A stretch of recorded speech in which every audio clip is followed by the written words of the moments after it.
միշտ Տիրոջ արյան տակ գտնվելու կարիքը եւ անհրաժեշտությունը կա, որովհետեւ Տիրոջ արյունը խոսում է եւ Տիրոջ արյունը գործում է միշտ, ինչպես կարդում ենք Աստծո խոսքի մեջ, եւ այդ արյան շնորհիվ է, որ մենք այսօր այստեղ ենք, չէ՞։ Այդ արյան արժանիքն է, որ մենք Աստծո զավակ ենք դարձել, ուրճյալ լինի եւ մնանք այդ արյան պաշտպանության տակ միշտ եւ գիտակցելով ու հավատալով եւ արժեվորելով ու կարեւորելով, որ արյունը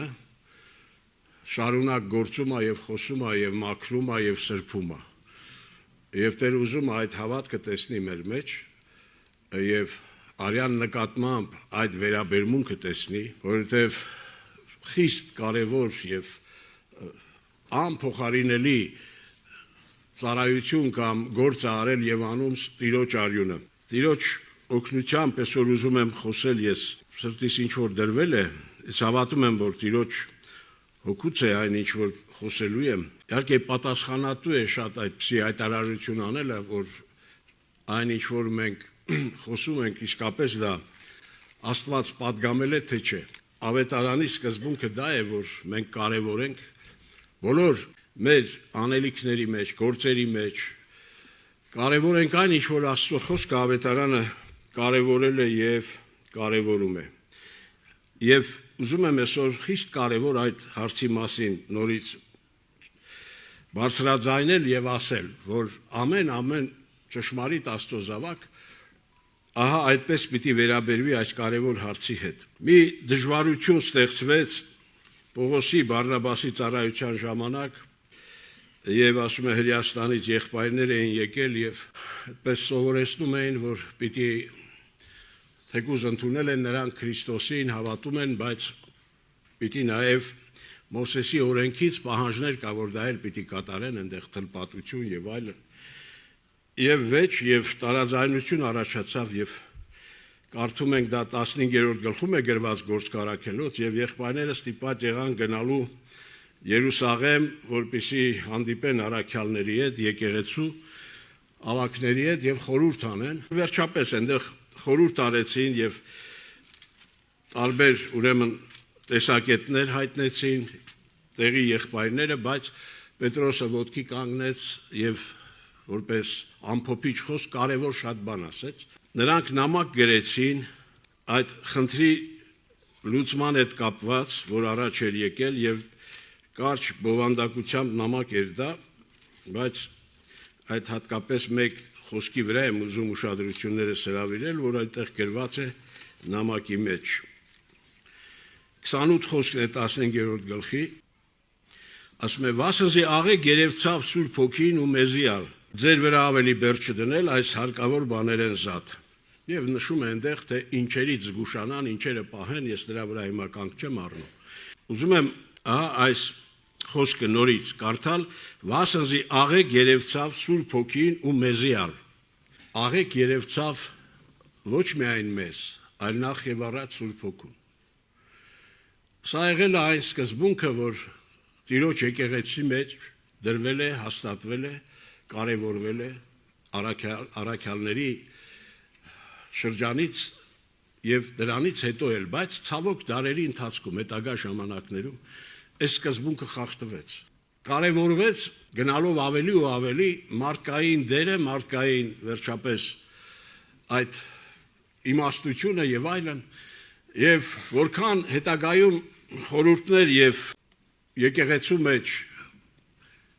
օրենքներ մեջ բերվեցին կամ ներդրվեցին,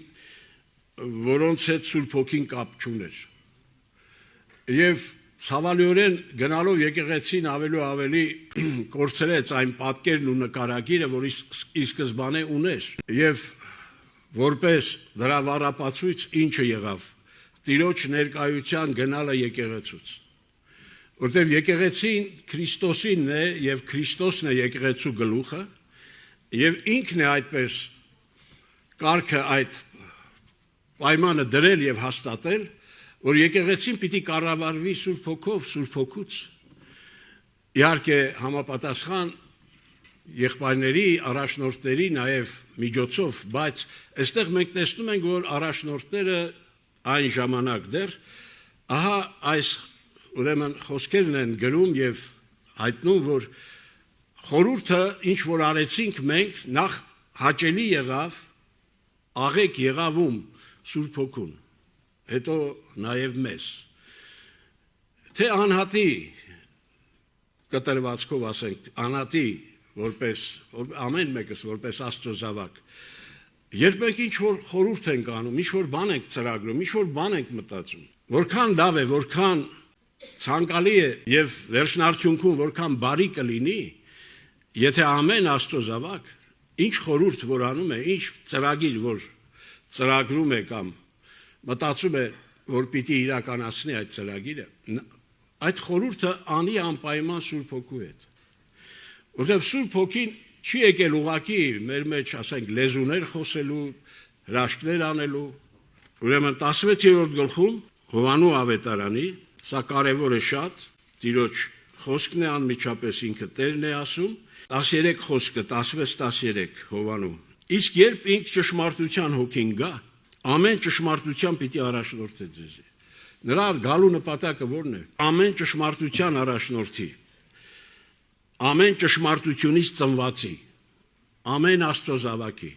եւ ամբողջ եկեղեցին իհարկե։ Եվ ամեն ճշմարտությունը նաեւ այդ իմաստն ունի ամբողջ ճշմարտությանը առաջնորդի։ Իսկ ամբողջ ճշմարտությունը ով է, Քրիստոսն է։ Հովանու 14:6-ում Հիսուսն ասում է ես եմ ճշմարտությունը, ես եմ ճանապարհը, ճշմարտությունը եւ կյանքը։ Ուրեմն այդ Քրիստոսին բերողը, Քրիստոսին հայտնողը դեպի այդ ամբողջ ճշմարտությանը առաջնորդողը եւ ճանաչեցնողը նա է ճշմարտության հոգին։ Օրհնյալ լինի Տիրոջ անունը։ Դրա համար ասում է, երբ որ նա գա, ահա այս բանը կանի ձեր մեջ։ Սուրբ Հոգու գալու նպատակը իսկապես նա բացարձակ դեր եւ առաքելություն ունի եկեղեցու ձևակառուցման, հաստատման եւ եկեղեցու բոլոր չափանիշները, երկնային այն չափանիշները, որ Աստված նկատի ունի, եկեղեցու մեջ ի հայտ բերելու եւ իրականացնելու,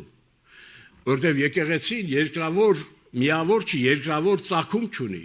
եկեղեցու ծնունդը ծագումը երկնքից է, եւ եկեղեցու բոլոր կարգը, կանոնը, չափանիշները, որ գրված են ավետարանի մեջ, երկնային համապատասխան այդ բոլոր մանրամասնություններով անգամ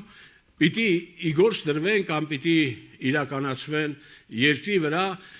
եւ այդ process-ը սկսվել է առաքյալների ժամանակներից, չէ, եկեղեցին երկրի վրա դեռ գտնվում է իհարկե անդադ սերնդափոխություն լինելով, բայց վերջնարդյունքում, երբ որ ըստ մեր Տիրոջ խոստումի, նա է ասել, երբ որ նա կգա, չէ, նա գալու է եկեղեցու հետևից եւ գալու է որ ինչպես Փեսան հարսի հետևից։ Եվ երբ որ նա գա, այդ պահին Հովանեսն է ասում, Հովանես առաքյալը Հիսուսի աշակերտը իր նամակի մեջ ասում է հայտնի չի ինչ պիտի լինի հիմա մեզ հետ, բայց երբ որ նա գա, մենք անորպես պիտի լինենք։ Այսինքն զրիվ Սուրբ Հոգին պիտի այդպես իր ուրեմն գործը ավարտի հարսի վրա, այն սկսած գործը, հարսը բերվի այն կարգավիճակին, այն տեսքին, այն բովանդակությանը, անմնացորդ նվիրված այդ հարսը Փեսային պիտի այդ պահին ուրեմն լրիվ համապատասխանի Փեսայի ճաշակին։ Մենք ամեն մեկս գտնվում ենք այդ հարսի մեջ, չէ, եւ հավատում ենք, որ մեզ նույնպես տրված է այդպիսի երջանիկ խոստում, որ մենք նույնպես պիտի դիմավորենք նրան, բայց որպեսզի մենք չվրիպենք, որպեսզի մենք ավելի վատ բան չասեմ կամ ինչու չասեմ, չլինի թե վերջում խաբված կանգնենք Տիրոջ առաջ, մեր ապահովությունը կախված է կամ վերջնարդյունքը, որ ավարտվի Աստծո ուզածի պես, ամբողջովին կախված է Սուրբ Հոգու հետ մեր հարաբերություններից։ Լսում ես սիրելի հոգի, երկին գնալու այդ խոստումը, որպեսզի իրապես կատարվի քո վրա եւ վերջնարդյունքում դու կանգնես քո Տիրոջ առաջ եւ ցնծությամբ դիմավորես նրան, կախված է Սուրբ Հոգու հետ, որ եկել է քո մեջ, այդ գործն անելու, նրան իրապես հնազանդվելուց։ Եթե այդ հնազանդությունը, եթե այդ փոխհարաբերությունները դու ես չկարևորենք Սուրբ Հոգու հետ, եւ իրոք միշտ այդ սկզբունքը չկիրառենք,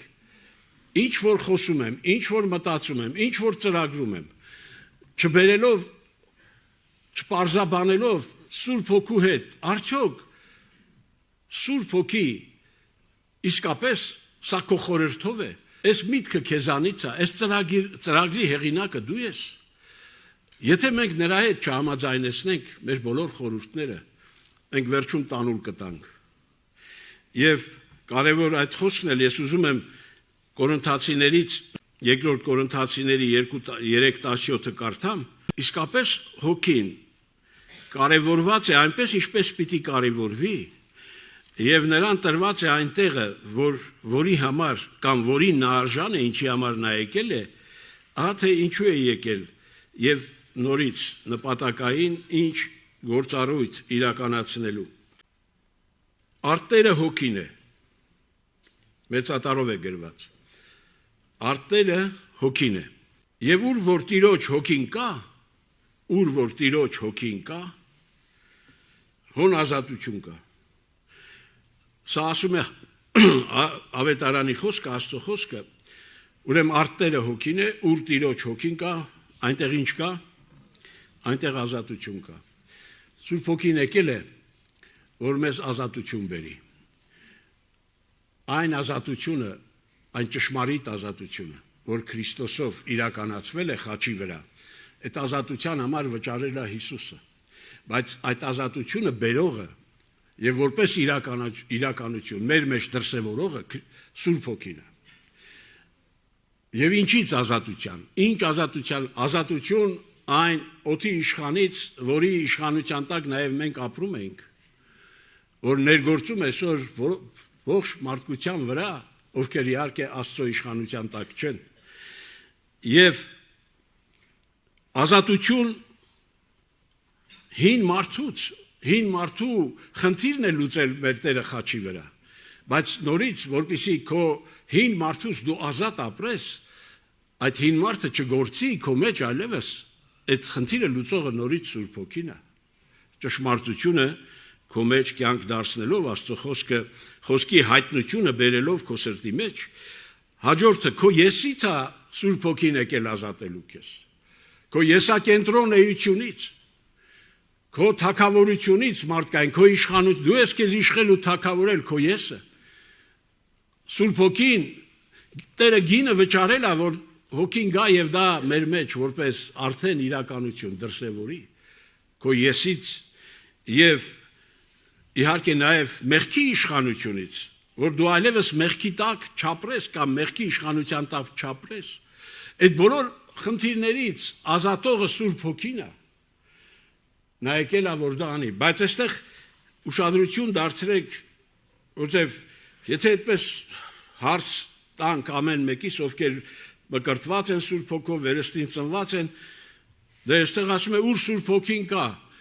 հոն ազատություն կա։ Դե յուրե այդ ազատությունը կա։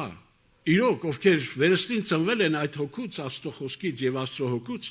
վերստին այդ ծնունդը իսկապես ունեն, այնտեղ դե յուրե գիտեք, իրավաբանորեն այդ արտահայտությունը լսել եք երևի։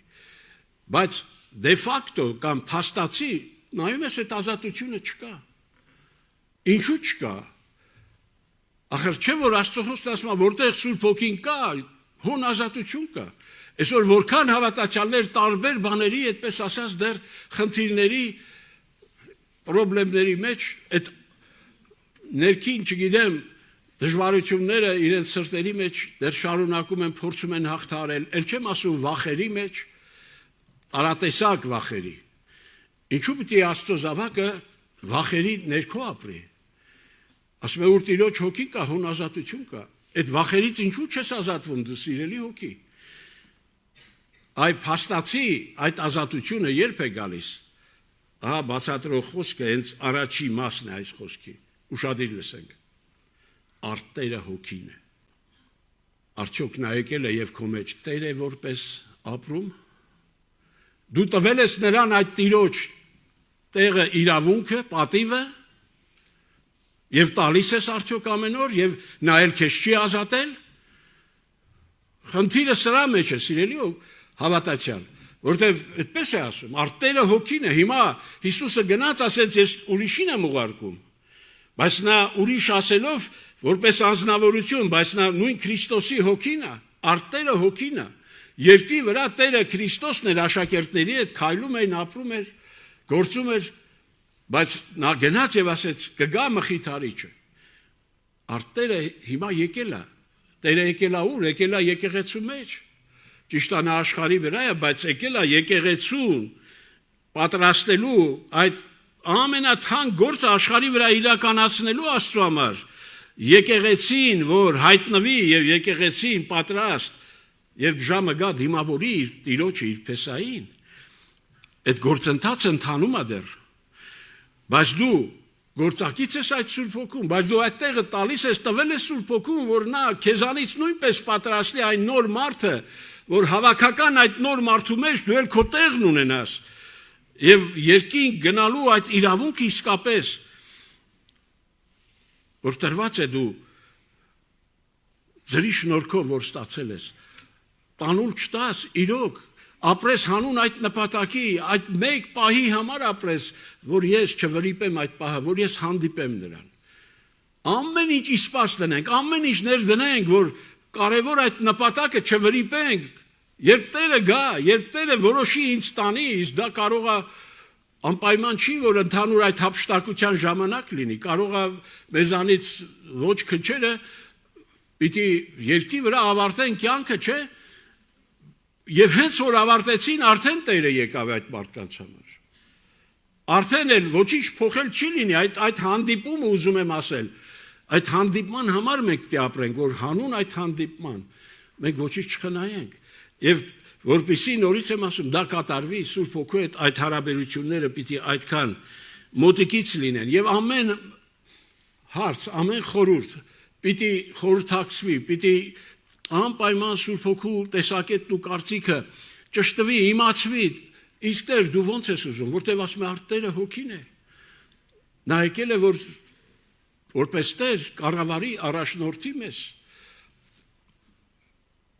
Եվ համապատասխան վերաբերմունք է ակնկալում մեզանից, ասում է, եթե ես Տեր եմ, ուր այն պատիվը, չէ։ Բաղաքյա մարգարեության մեջ։ Մեր վերաբերմունքը այդպիսին է արդյոք։ Մեր եսի թագավորությունը իրոք նրա ոտքերի տակ մենք խնդրել ենք, որ նա օգնի եւ մենք դնենք եւ նա լինի Տեր։ Երկու Տեր չլինի մեր մեջ, համ մեր եսը, համ Սուրբ Հոգին։ Օրհնյալ լինի Տիրոջ անունը։ Գիտեք, ցուցիչներ կան, չէ, Հռոմեացիների 14-17-ում ասում է վասնզի Աստծո արքայությունը ինչ է, կերակուր ու խմելիք չէ։ Ինչ է շարունակության մեջ ասում է Աստծո արքայությունը, արդարություն, խաղաղություն է եւ խնդություն է Սուրբ Հոգով։ Բնագրում ավելի Սուրբ Հոգու մեջ ուրեմն Աստծո արքայությունը որ Տերը բերել է մեր մեջ եւ մեզ էլ բերել է այդ թագավորության մեջ ինչ է իրենից ներկայացնում ասում է նախ ուտելիք խմելիք չի աշխարհի երկրավոր մի բան չի այլ արդարություն Աստծո արդարությունը այնուհետև խաղաղություն երբ վերականգնված է Աստծո արդարությունը հայտնվում է նրա խաղաղությունը երբ հավատացյալը կորցրել է խաղաղությունը թող անպայման առաջինը ստուգի ինքը Աստծո արդարությունից դուրս է եկել արել է մի բան որ Աստծո արդարությանը դեմ է արդյոք ուրեմն հաջորդը խաղաղություն անբացատրելի իրոք ամեն մտքից վեր Աստծո խոսքն է ասում Աստծո խաղաղությունը ամեն մտքից վեր եւ ովքեր ճաշակել են ու ճաշակում են ունեն նրանք գիտեն ինչի մասին եմ ես խոսում Հետո այդ խաղաղությունը հաջորդը խաղաղությունով նաև ինչ է դրսևորվում ուրախություն, խնդություն։ Այն Պողոս որ ասում է ամենատեն ուրախ եղեք, հենց այնպես չի ասում։ Դրա համար հիմք ունի ինքը, որտեվ եթե դու այդ թագավորության մեջ ես եւ այդ թագավորությունը քո մեջ է, դու պետք չի ուրախություն սարքես։ Դու պետք չի ինչ-որ բաներ գտնես, որոնցով ուրախանաս։ Ուղղակի այդ ուրախությունը, այդ խնդությունը քո սրտում է, իրական է, շարունակական է, Սուրբ Հոգով, Սուրբ Հոգու մեջ։ Եվ սա ուզում եմ ընդգծել, Սուրբ Հոգին ոչ միայն եկել է մեր մեջ, նա եկել է, որ մեզ էլ առնի եւ առել է իր մեջ։ Բայց ամբողջ հարցը նրանում է, մենք կենում ենք նրա մեջ, թե չէ։ Այն Հիսուսը, որ ասեց Հովանու 15-ի 5-ում, ասում է, թե 6-ում, ասում է, իմ մեջը սկեցեք, չէ։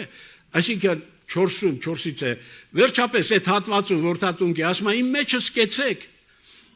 Այդ կենալու խնդիրը կա։ Նա եկել է, որ մեզ իր մեջ առնի։ Եվ մեր մարդկային այդ թագավորությունը միշտ մնախ զոհասեղանի խաչի վրա։ Եվ մեր Տիրոջ թագավորությունը ինչով է տարբերվում մնացած թագավորություններից։ Աշխարհում եղել են ու կան, չէ՞, թագավորություններ։ Բոլոր թագավորները իրենց թագավորության մեջ են։ Բայց մեր թագավորը ոչ միայն ինքն է իր թագավորության մեջ, այլ իր թագավորությունը թագավորի մեջ է։ Օրհնյալ լինի նրա անունը։ Աստծո թագավորությունը Աստծո մեջ է։ Ինքը իր թագավորության մեջ է եւ թագավորությունը իր մեջ է։ Դրա համար լինել, կենալ Աստծո թագավորության մեջ նշանակում է լինել, կենալ Քրիստոսի մեջ, թագավորի մեջ եւ թագավորը քո մեջ։ Ինչ հրաշալի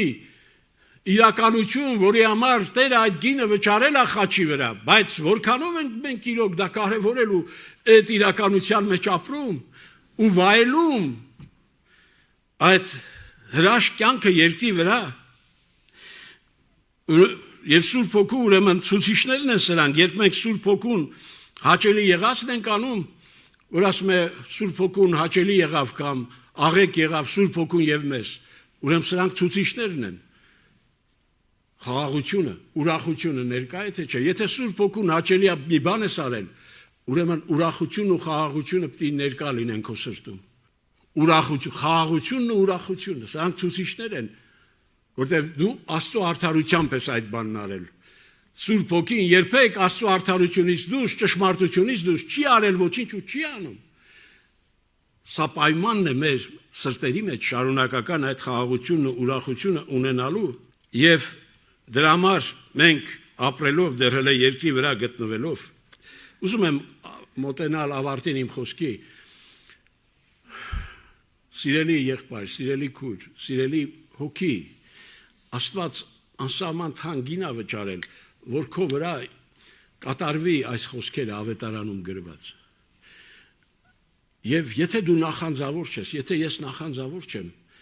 այդ չափի, այդ լրջությունը չեմ ուզում դրսևորեմ, որ Տեր,